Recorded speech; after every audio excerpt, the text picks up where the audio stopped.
Alright, so welcome back dito sa ating channel dito sa Bob's TV. Okay, so ito, ngayon tayo'y nagbabalik mga babayan at siguradong ito pong 18 Marines mga babayan ay may kalalagyan na po, ano? Grabe, para silang ano niyo yung tawag natin dun, suicide squad mga kababayan.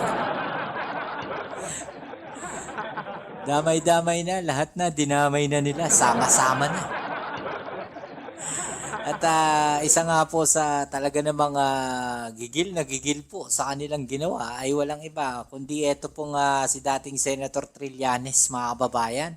No, kasi nga idinawit na naman po. No, kung mapapansin niyo no, nakakatawa lang. No, kasi ang pinag-uusapan doon is yung tungkol sa issue po no ng sinasabi nilang mali-maleta, mga nakatanggap daw po ng maleta mga kababayan. Pero parang nalilihis na 'di ba? Sa totoong usapin. Kasi ang pinag-uusapan natin dito, no, ang hinahanap natin na accountability is yung sa flood control, mga babayan. Pero kung papansinin natin, ang nangyayari po, no, dun sa hearing nila, mga babayan, idawit na lang po yung lahat. No, at parang gusto nilang sabihin, lahat ng kalaban nakatanggap ng maleta. Nalihis na po sa totoong issue mga kababayan no na tungkol po doon sa usapin ng flood control. Wala na tayo doon sa usapin ng flood control mga kababayan. Kasi kung titignan ninyo no yung naging usapan po doon sa nangyaring meeting nila kahapon sa Blue Ribbon. Noong nakaraang araw no yung nangyaring meeting nila sa Blue Ribbon noong nakaraan, di ba mga kababayan? Meeting na yun, hindi naman daw ano yun Hindi naman daw recorded yun parang press briefing lang ganun. Maging usapin po sa ICC na pasok. No, kaya itong si Trillanes mga babayan nadawit na rin po dahil nakatanggap daw po ng maleta yung mga taga-ICC, ultimo taga-ICC nakatanggap na rin ng maleta. Pati ICC tumanggap ng maleta putek. Okay, so ito, panoorin natin mga kababayan, no? Pero syempre bago ang lahat, please don't forget to subscribe, like, share, at comment dyan sa comment section. At shoutouts na rin sa mga followers at subscribers natin. Okay, so naka-wireless lang muna tayo ngayon na microphone. Pasensya na po kung medyo pangit yung ating audio. Pero babalik tayo no sa ating ginagawa. No, nasa malayong planeta lang po tayo ngayon mga kababayan. Okay? So, ito, panoorin natin mga kababayan no, dahil ito nga pong si Senator Trillanes. No, mukhang tatambakan ng kaso. No, ito pong mga tao na to na nagdadawit sa kanya. Okay? So, ito, panoorin natin. Itong si dating Senate President Alan Peter Cayetano. Actually, maraming ang eksena rin kayo noon dahil siya ba yung pinatayan nyo ng mic? Tama ba, Sentry? Yes. Oo, ang nangyari kasi noon, nagpe-preside ng committee si then Senator Laila de Lima. Tapos hindi siya pinapasalita nito ni Senator Alan Cayetano. Tapos meron kasing master control yun nandoon yun sa chairman na pwede niyang ma-mute lahat. Kaso bago pa lang si Senator Laila noon, hindi pa niya alam yung control. So, yun na. Para makasalita yung chairman, pinatay ko yung mic niya. Ito po bang Naalala ko yung mga babayan yung pinatay na microphone. Galit na galit si Cayetano. Galit na galit. Parang, alam nyo, napapansin ko lang din talaga, no? May pagkabastos to si Cayetano. Kaya bagay na bagay sila, no? Pareho-pareho sila ng ugali ni Marcoleta, mga babayan. Kaya na ganyan din ugali ni Marcoleta. No? Ayaw na ayaw magpapatalo. Di ba? No? Pagka ganyan mga usapin, ayaw na ayaw nila nagpapatalo, mga kababayan. Gusto nila sila yung nauuna. Sila yung magaling. Ganitong sitwasyon, ikinagulat niyo po ba yung nangyari kahapon? Hindi ko ikinagulat in the sense na consistent yan sa pagka-tao ni Alan Cayetano. Yan, pagka may hawak na poder yan, eh nawawala sa sarili, no? Nag-iiba yung anyo. Tapos Trace. hindi yan bumibitaw. Nag-iiba daw yung anyong mga kababayan. Parang may iba ako naiisip dun sa nag-iiba ang anyo Ha? Nag-iiba daw anyo. Ano masasabi nyo dyan mga kababayan? So, ganun ang ginawa niya sa House of Representatives. Nung may term sharing sila ni Congressman Lord Velasco sa Tama. pag-speaker, nung patapos na yung termino niya, eh umaapila. Noong una kay Sara Duterte, para pakiusapan na siya pa rin manatili. Then, nung inisnab siya, pumunta siya ng Malacanang kay Digong. Ngayon, nung hindi na siya pinansin, tinuloy pa rin niya, kinandado niya yung session hall Oo, ng House of diba? Representatives para hindi siya mapalitan sa Diba? Kaya nga sinasabi ko, no, noong nakaraan, mga kababayan. Ano sabi ko noong nakaraan? No, takot siya sa sarili niyang multo. No, nung sinabi niya na wag niyong ipadlock ang Senado, natatakot siya kasi gawain din po niya yon. No? Natatakot siya. No, kasi ginawa din niya yon. As if naman nagagayahin yung ginawa niya, mga kababayan. Eh, matatalino naman yung mga senador na naiwan doon, yung minority block dati. 'Di ba? Ba't naman nila gagawin yun? Eh, ang gusto nga nila, pumasok, magtrabaho, no? Aprobahan yung mga naiwan na dapat na aprobahan na bills. 'Di ba? Pero, hindi naman pumapasok sila. O, so anong gagawin ng minority? Tapos sasabihin niya nung nakaupo na, 'di ba? Nung nagkakagulo na, eh, wag daw ipadlock yung Senado. Alam niyo ba tayo nila ipapadlock yung Senado? Ba't niya sinabi yung mga babayan? Kasi magbo-blue ribbon pa sila eh. Kasi pag naipadlock yung Senado, mga babayan, no? Eh, hindi po matutuloy, no? Yung meeting nila ng 18 Marines. Yung press briefing. Press briefing yan po. Diba? O, tuloy natin. araw na yun. So may ganyang pinaghuhugutan niya si Alan na pagkatao niya. Grabe, no? Ngayon, May ibang pagkatao pala to, mga kababayan. ano yan, marami pang naiisip ng mga estilo yan. Kita niyo yung ginawa niyang pag-absent. By the way, ano yan, ano? Supposed to be sedition daw yan, sabi ng mga abogado. Dahil nag-attempt siya to stop yung normal functions ng national government. Meron ding nagsasabi ng iba pang mga krimen for failure to discharge his official functions as a duly elected senator. Marami.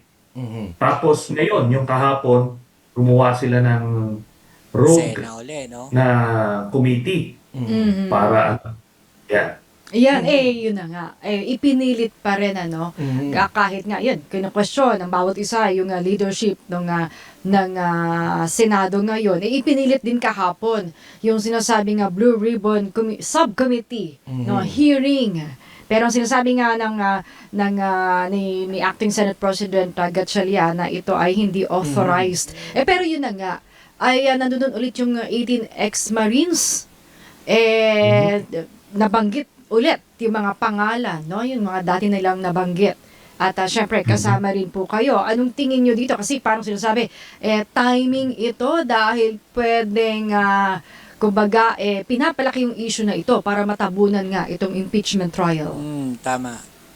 Okay. But they can only do that, siguro, yung kahapon, yun na yan eh. They cannot keep on repeating this eh. Di ba? Ilang beses na umapir itong 18 ex-Marines na to, sa media, dun sa Club Filipino, basta ilang beses sila nagpa-press con. Grabe, no? Ang dami nila exposure, mga kababayan. Ito, siguro pang-5 na ito. At alam nyo, nagbabago yung statement, kaya tinatrack ng mga lawyers ko to, kaya ngayon gagamitin namin yon against them. Kasi yung kahapon, by the way, no, because of that, may mga abogado ko po ay nagpe-prepare muli ng panibagong mga kaso laban doon sa mga mismong nagsalita against me, no?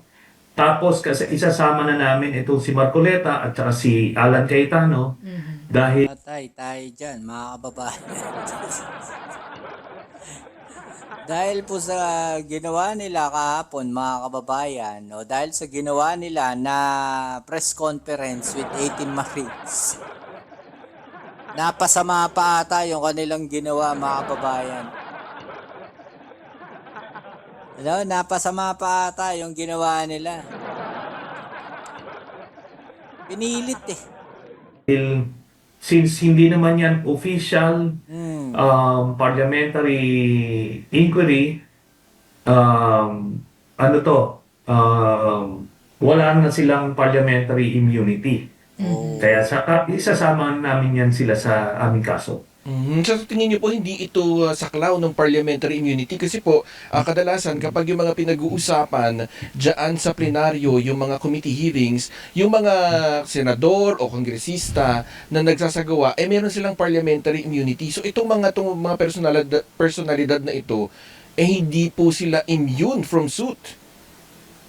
Yes, dahil wala ng Blue Ribbon Committee staff doon Oh. na nag-record ng proceedings nila. Hindi talaga hindi official 'yon. And Alan Cayetano knows that. Alam nyo, hindi So, in short, napahamak pa yung 18 Marines. Kasi nga, hindi legit eh. 'Di ba? Kumbaga, bogus lang daw, mga kababayan. Lumalabas, bogus. No? Yung kahapong ginawa nila na Blue Ribbon na investigation na yan, mga kababayan, scam, parang ganun. denial face lang siya ngayon eh. Hindi niya matanggap na naisahan siya, na natanggal sila. Kasi yun very important yung pag-recognize ng quorum na meron palang jurisprudence, may precedence. Kaya pagka nag-quorum na, ang unang ginawa, dineclare all positions vacant, doon pa lang mismo tanggal na siya. And by the way, nung mga nagte-12 na quorum, dun sa Senado, senador silang dalawa, ni Senator Pia, pati si Senator Loren. And yet, hindi sila nagreklamo. At so, wala na silang basis. Diyan nakakita natin yun, marami naglabas ng ebidensya, mga babayan, no? May mga videos pa nga na nilabas. 'Di ba? So nakita ng taong bayan 'yan. 'Di ba? Nakita, napanood po yung video na yun. At yan po yung hindi matanggap ng mga DDS. 'Di ba? Hindi nila ayaw kasi ng mga DDS yung may ebidensya. Ayaw nila nun. Hindi sila naniniwala sa ganun. No, ito, no, file video po yan, mga kababayan. Hindi po yan AI ha, sa mga DDS dyan. Yung nilabas po na video na yon, no, hindi po ano yun, hindi po AI yon. File video po yun. No, na nandoon, 12 lang, mga kababayan, yung mga senador, at nakakumpleto sila ng quorum. At pinaliwanag na rin po yan. 'Di ba?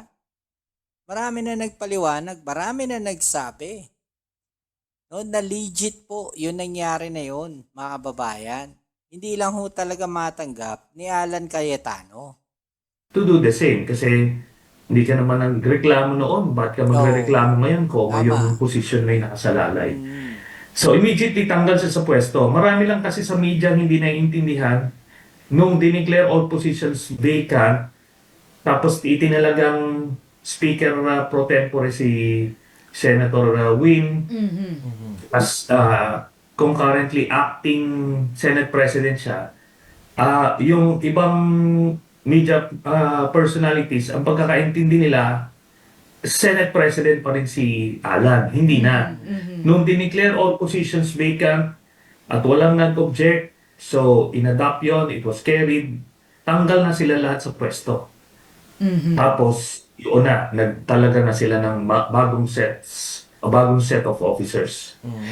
Yun. Oo. Ito ngang issue sa Senate leadership as Senator Sentry, may guru, isang guru na raw, no? Na nag-file naghain na ng petisyon sa Korte Suprema para nga ipawalang bisa daw yung pagpapalit ng liderato dyan sa Senado, pati na rin yung PDP, no? Sentry, kung titingnan natin, alam mo na kung kaninong kampo. I mean, 'di ba? Kasi pinapawalang bisa nga yung yung liderato ngayon, yung bagong liderato ngayon. So parang nagpapasaklolo na sa Korte Suprema Sentry, no? Etong issue dito sa Senate leadership. Nakakita natin yan, talagang desperado na kasi gusto nilang pigilan yung July 6 na start ng impeachment trial. Lahat na ng ginawa na petition ng Duterte camp, ginawa na. At ito na nga, yung pinakang yung stunt nila Bato, nila Alan, hoping na madidiktahan nila yung tempo. Hindi pa rin Hindi pa rin nangyari. Kahapon, actually, may destabilization component yon. Napag-alaman namin na merong mga naghihikayat na mga retirees, no, ng AFP, aktibo sila ulit, maghikayat ng mga active officers. Pati yung mga statements ng mga political leaders ng Duterte Camp, naghihikayat ng mga active members ng AFP para mag-withdraw ng support. Tapos, Grabe, no? ganun din, naghihikayat sila ng mga kababayan natin para magpuntahan daw sa Senado. At maging parang sentro ng pagkilos leading to a people power. Kaso nga, take 4 na ito, take 5 na itong mga ex-Marines na ito na nakita Sablay niyo naman kung ano yung pinagsasabi. Lahat ng mga kumukontra sa Duterte camp, yun na yung sinabi na, no? Tapos itong sa ICC, para madungisan lang yung investigasyon at yung trial sa ICC, sinama na rin. Oh, 'di ba? Sabi ko sa inyo, all in na nga yung ginawa. Kumbaga, sama-sama na. Damay-damay na 'to. Ngayon, naging 6 na maleta na ang sinabi. Tapos, nag-iiba yung location kung saan nagbibigay. Ang purpose nito talaga para lang, kasi napansin nila sa mga diehard supporters ni Duterte, kahit na anong sabihin mo, Niniwala sila. pinahahawakan nila. Oh, Kahit na alam nilang fake news na ito, tama. kasinungalingan na, basta, gano'n na yan. Di ba? So, sa akin, ilang beses nila ginawa yan. Meron akong foreign bank account, sabi ni Digong. Napatunayan na hindi totoo. Binenta ko rin Scarborough Shoal. Sinabi ni Digong yan. Maraming naniwala dyan. Tapos sila pala yung mga pro-China, no? Okay, so ayan, muli maraming salamat sa inyo mga kababayan. Ano po masasabi ninyo, no? Grabe na talaga itong ginagawang pagkapit sa pwesto, no? Na itong si Cayetano. Okay, so i-comment na lang po sa ibaba yung inyong mga opinion at atin yung pag-usapan. Alright? So yan muli, kita-kits tayo sa ating next video. Ito muli ang inyong Kuya Mobs, it's Bobs TV. Peace. I'm out.